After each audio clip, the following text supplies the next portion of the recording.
Have you reflected back to what you did? What the heck is he even talking about?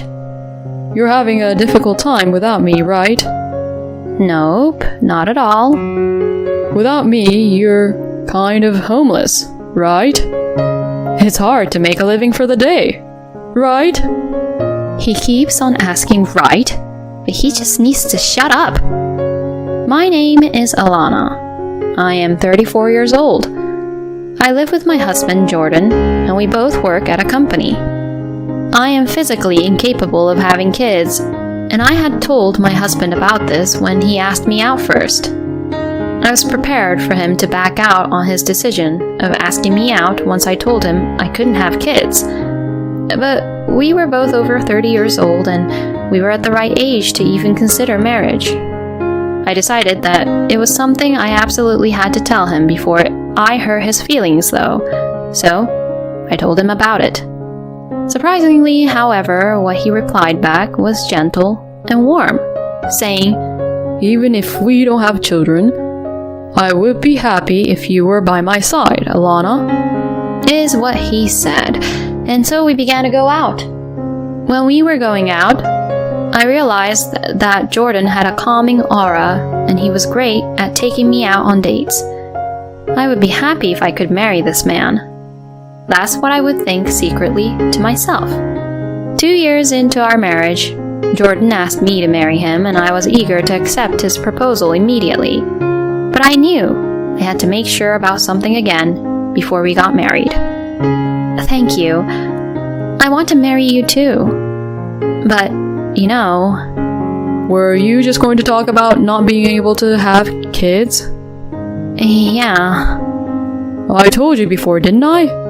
As long as you're by my side, I'll be happy, Alana. Having kids aren't what's important right now, so don't worry.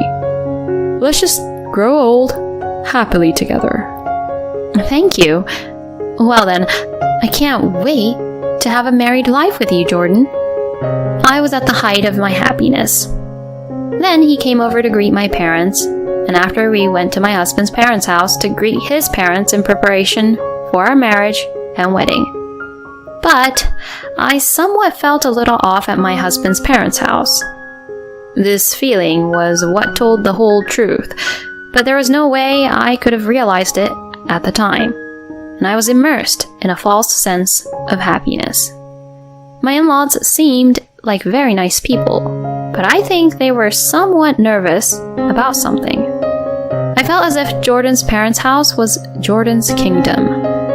My husband talked all the time, and my in-laws just listened to him. Once, when my mother-in-law said, "Oh, by the way, back in the day," my husband said, "Do you really want to talk about that now?" And after that, my mother-in-law decided to remain silent. I felt uncomfortable seeing such a scene, but at the time I missed this important clue. And like that, I forgot that I even felt uncomfortable and quickly signed the marriage certificate. Then, little by little, my husband's true nature came out. "One of my subordinates at work just had a baby." Oh wow! Congratulations to your subordinate. Everyone in the company is going to send a congratulatory gift. But what do you think would be a nice gift? Well, maybe baby clothes? What? I thought diapers would be a good gift option. Oh, that's also a good idea. Diaper cakes are also popular. Is that so? At first, it started out with a casual conversation like this. However, 2 weeks later, every month or so, Jordan would come back with the same topic to me every single time. It always starts with, "One of my subordinates at work just had a baby." If it is true, then it should definitely be celebrated for sure. But is it possible for a child to be born so soon one after the other in the same company in the same department? To be honest though, I cannot make a judgment on that point. Because I am my own boss and I work from home. So I have no colleagues, no bosses, or subordinates. 6 months into our marriage, my husband has told me dozens of times about his subordinates having a baby. I was indeed curious. So one day I asked my husband a question. Hey, are there really that many people giving births to babies in your company? Why? Do you remember how many times your subordinates' kids were born in the past 6 months? No, I don't remember. Probably 12 times. You talk about this same topic once every 2 weeks. Why are you even counting them? No, I wasn't counting. I was just remembering because you say the same thing every 2 weeks like it's a routine or something. Oh, really? Hey, are there really that many people giving births to baby in your company? And do you really have 12 subordinates who all work under you? In the first place, do you have that many subordinates who you have to look after? My husband looked as if he didn't know what to say as I asked these questions. And you always ask me what would be a nice baby gift every time, right? So I've come up with all kinds of ideas for that, yet you deny all of them. So what exactly is it that you want to do here? No, that wasn't what I meant. I see. I'll try to be more careful. Then my husband stopped talking about his subordinates giving birth to babies. But now he starts to complain about my housework. Alana, you're home all the time, right? Yes, I am. Don't you think you're becoming lazy with your cooking? What? Which part? Well, I feel like the taste is just kind of bland in general. You mean it's lightly seasoned? No, I don't mean it like that. How should I put it? I am indeed at home most of the time. But that doesn't mean I'm not working just because I'm always at home. Moreover, I love to cook. I thought I was taking time out from my busy work schedule to cook elaborate meals to relieve my stress. However, I thought that this was my world of self-indulgence, and that for him, the home-cooked meal wasn't what he preferred. So whenever he pointed this out to me, I would ask him questions, hoping to get closer to his desired tastes. But he would always say only vague things, and so even if I wanted to improve, I could never do so. I gradually became more and more stressed about it. Even today's cooking too, I don't exactly know how to explain it, but... You know, I want to cook the way you like it. So could you please point it out what's so wrong about it clearly? You always say things in a vague way, so there's no way to improve. It's hard to explain it, you know. Well then, can you cook instead of me? If you cook the way you want to eat them, I'll learn how it tastes. Then my husband became grumpy and moody. What the? Why? Why do I have to cook instead? I work, don't I? I mean, you want to eat good, yummy meals, right? That's why I said if you cook some meals once, I'll learn how they taste like. I'm not asking you to cook every time, though, you know? I mean, you should realize since I've been pointing it out to you many times. So that's what I'm saying. I don't get what you want me to fix because you're so vague about it. Oh, that's enough. I don't want to talk to you right now. What the? What is up with him? And how rude can he be? But from that day on, my husband stopped complaining about the meals I make, but there was no conversation while we ate. Jordan would simply eat his meal in silence and return to his room. This continued for about 2 weeks. After some time, my husband began to speak to me again. Hey, are you cleaning around the house properly? Excuse me? It's kind of dusty. Oh, really? I don't feel it being dusty at all, though. It's been bothering me for a while. I see. I get it. I'll be careful from now on. I said I would be careful, but I'm not at all convinced with what Jordan was saying. I also love to clean. You could say that I'm a neat freak. I mean, where I work is where I live. So I want the environment in which I place myself to be clean at all times. With this in mind, I vacuum the house every day and even wipe down the floors as well. A house that I have gone to such lengths to keep clean cannot possibly be dusty. I didn't know what to do, so I asked a friend of mine, Kendra, who has been very close since college, for advice. I started up Skype to chat with her. Hello, a long time no see. It's been a while. Hey, what's up? Are you tired or something? Do I look like that? Yeah, you have bags under your eyes. What? Are you busy at work or something? No, work is going well. Oh, so is your husband causing you some troubles or something? Yeah, I guess something like that. So I told my friend everything that had been going on with my husband. Then my friend gave a straightforward reply. He's morally harassing you, isn't he? Your husband's trying to make you feel guilty and morally harass you. Oh, really? Yes, I think that's what it is. My subordinate is having a baby. Crap, too. He's been doing that for 6 months, right? I mean, how can a baby be born in such a short period of time? The company he works for isn't that big to begin with, right? So I don't think he has that many subordinates. I think it's really terrible of him to go around saying my subordinate is having a baby knowing that you can't have a baby. I think that he's completely lying. He's having fun hunting you down and making you guilty like that. I see. And the way he was commenting about your meals is just so typical. I mean, he can't even point out the right thing to begin with, can he? Because what you cook is so delicious. Seriously, it's like something that's served in restaurants. So I can't believe he's even complaining about it. He just wanted to embarrass you and make himself feel superior, didn't he? Yeah, you're right. And then you pointed him out to ask what he wants you to exactly fix. But he couldn't say anything in the end, so now he's trying to mess you up even more by saying how you clean the house is dirty, right? He must be crazy.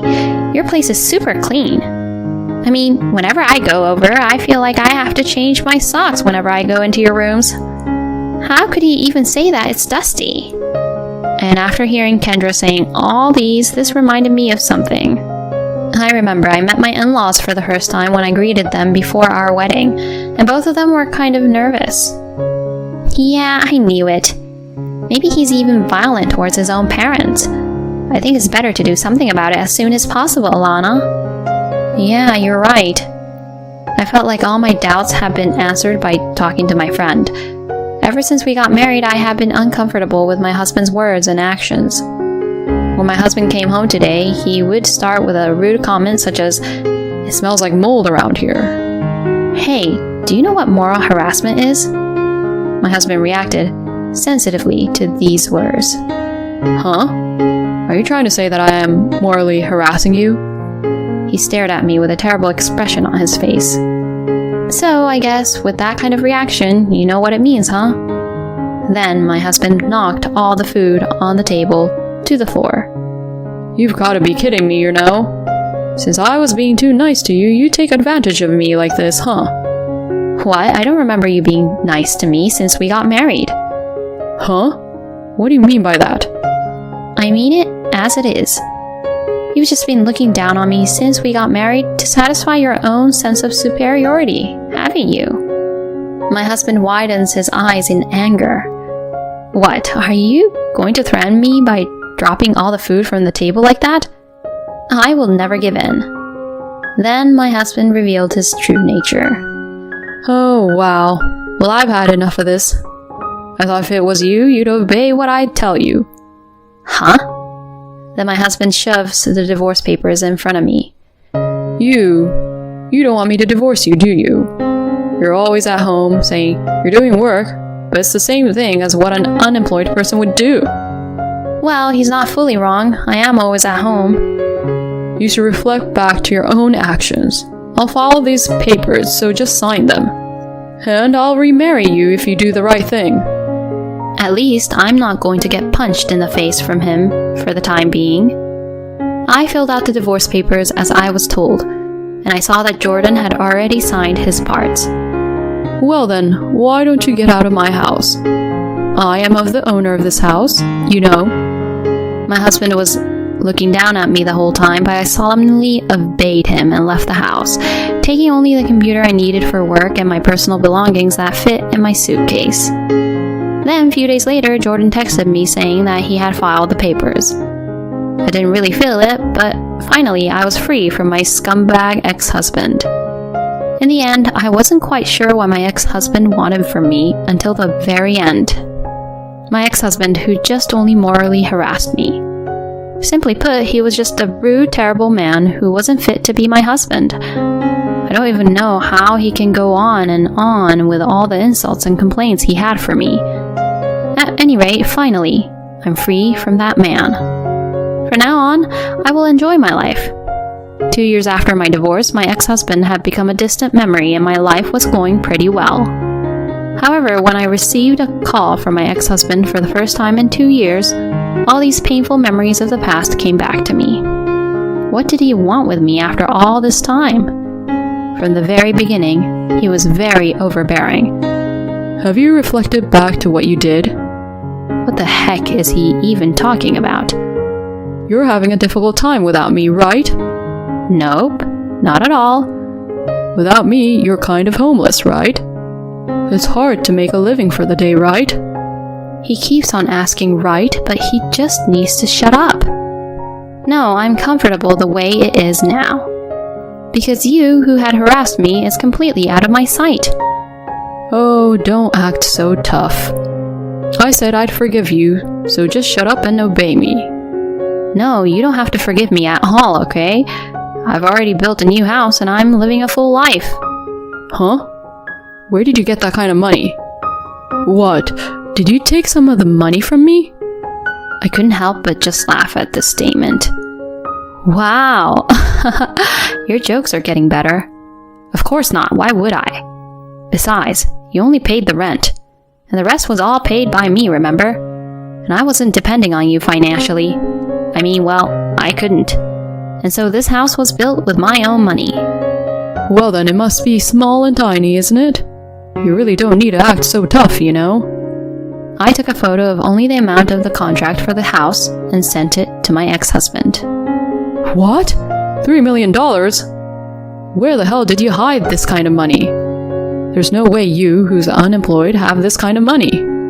So I've been telling you that I work from home. You're the only one who treated me like I was unemployed, or I had no job. Well, you know, I go out more often now. I'm busy with various things now that I formed a company. Our annual sales have reached $1 million. My ex-husband was silent for a while, but then he says something outrageous. I see. Then you should be thanking me. The reason you were able to make it that far was because I kicked you out of the house, wasn't it? Wow, how annoying could he get? You know what? Do you know why I don't hang up the phone on you? Of course I know. Because you haven't heard from me in 2 years, 1 month, and 4 days, right? Wow, that's amazing. I can't believe you get the numbers right and that you're even counting. Well, I'm not hanging up on you because I have something to say. My ex-husband seems to be having fun on the other end of the phone. Well, I know what you want to say, but okay, I'll hear you out. Oh, trust me, you definitely don't know what I'm going to say. Can you please stop stalking me? Huh? You've been pestering me for the past 2 years, haven't you? And you've been asking me to contact you. What are you talking about? You've been calling all my friends, haven't you? You know, it's really disgusting knowing that you're stalking me. I really don't care about you. I really don't ever want to start over with you. No way, absolutely not. I know this, you know. I know that you were recently laid off from your job. What? Who told you that? I heard from an ex-colleague of yours whom you morally harassed and was sent to the hospital.